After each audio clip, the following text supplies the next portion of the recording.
Losing Craig Croy and Kyle Stewart from the past year obviously is a big loss, but how do you fill those type of shoes? I mean, anytime you lose seniors who, are a huge part of not only your leadership, but also your scoring points and everything's centered around them, it's always big shoes to fill. You deal with that every year. How we deal with that is we have a good group of juniors right behind them that come in as seniors that are ready to step in and be the leaders on how we do things around here and how we run our offense and do different things. So it's at this point, starting my year number 10, it's just a process. They come up through the ranks and they learn the ropes and how to do things. And Kyle and Craig did a good job of showing that and leading by example. And got a senior group here that's going to do the same. Well, I mean, yeah, height and width is not something we're blessed with this year like maybe we've had in the past. We do have some height, we have some length, we have some athleticism. I think we're deep.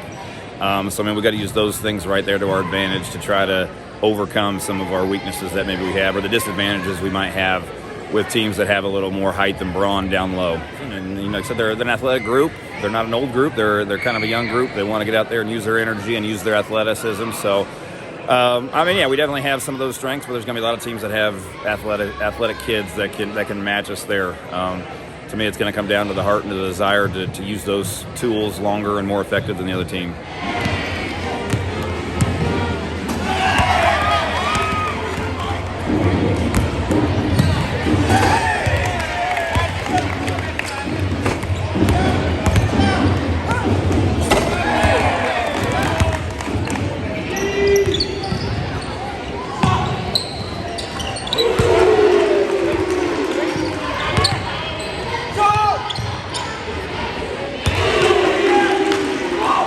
To me, to win the NTC, it always comes down to defense. I mean, which team's going to be able to take away your opponents because you're going to know each other so well. You're going to have scouted each other. We only play one time a year, but at the same time, we play a lot of the similar opponents. We see who's played who, and we get the film, and we just know each other so well. So it comes down to which team's able to take away the other team's, best opportunities and make the most of it.